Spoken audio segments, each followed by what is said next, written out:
Genesis 19. Now the two angels came to Sodom in the evening, and Lot was sitting in the gate of Sodom. When Lot saw them, he rose to meet them, and he bowed himself with his face toward the ground. And he said, "Hear now, my Adons, please turn into your servant's house and spend the night, and wash your feet. Then you may rise early and go on your way." And they said, "No, but we will spend the night in the open square." But he insisted strongly. So they turned in to him and entered his house. Then he made them a feast and baked unleavened bread, and they ate. Now before they lay down, the men of the city, the men of Sodom, both old and young, all the people from every quarter surrounded the house.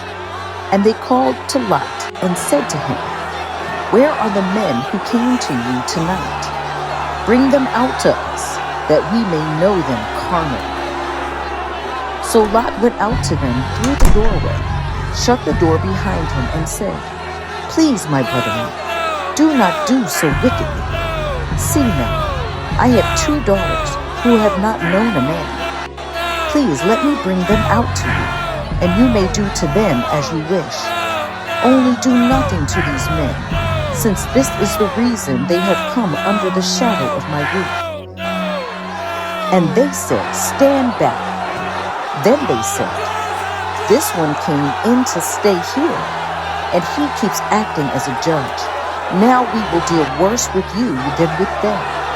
So they pressed hard against the man Lot, and came near to break down the door. But the men reached out their hands and pulled Lot into the house with them and shut the door. And they struck the men who were at the doorway of the house with blindness, both small and great, so that they became weary trying to find the door. Verse 12. Then the men said to Lot, "Have you anyone else here, son-in-law, your sons, your daughters, and whomever you have in the city? Take them out of this place, for we will destroy this place, because the outcry against them has grown great before the face of Yahuwah, and Yahuwah has sent us to destroy it."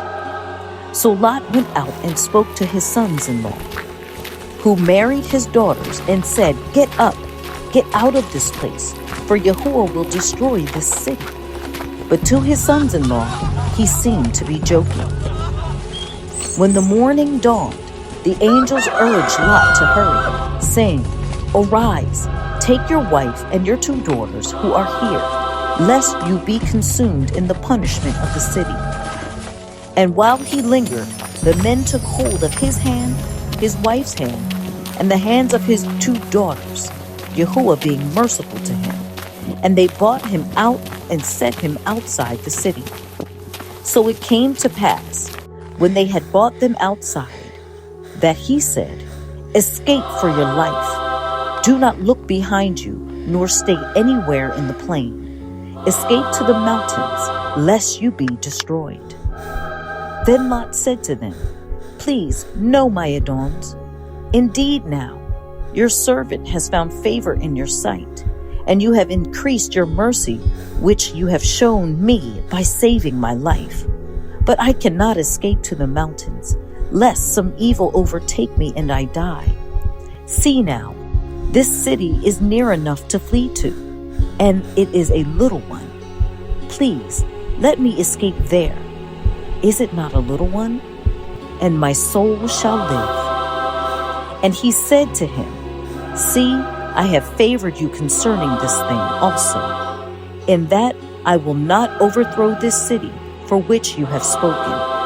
Hurry, escape there, for I cannot do anything until you arrive there." Therefore the name of the city was called Zoar. The sun had risen upon the earth when Lot entered Zoar. Then Yahuwah rained brimstone and fire on Sodom and Gomorrah, from Yahuwah out of the heavens. So he overthrew those cities, all the plain, all the inhabitants of the cities, and what grew from the ground. But his wife looked back behind him, and she became a pillar of salt. And Abraham went early in the morning to the place where he had stood before Yahuwah. Then he looked toward Sodom and Gomorrah, and toward all the land of the plain. And he saw, and behold, the smoke of the land, which went up like the smoke of a furnace. And it came to pass, when Elohim destroyed the cities of the plain, that Elohim remembered Abraham, and sent Lot out of the midst of the overthrow, when he overthrew the cities in which Lot had dwelt. Verse 30. Then Lot went up out of Zoar and dwelt in the mountains, and his 2 daughters were with him, for he was afraid to dwell in Zoar. And he and his daughters dwelt in a cave. Now the firstborn said to the younger, Our father is old, and there is no man on the earth to come into us, as is the custom of all the earth. Come, let us make our father drink wine, and we will lie with him, that we may preserve the lineage of our father. So they made their father drink wine that night. And the firstborn went in to lay with her father, and he did not know when she lay down or when she arose. It happened on the next day that the firstborn said to the younger, Indeed, I lay with my father last night. Let us make him drink wine tonight also, and you go in and lie with him, that we may preserve the lineage of our father.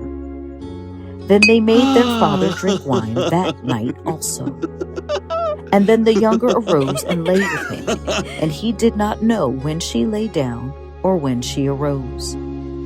Thus both the daughters of Lot were with child by their father. The firstborn bore a son and called his name Moab. He is the father of the Moabites to this day. And the younger, she also bore a son, and called his name Ben-Ami. He is the father of the people of Ammon to this day.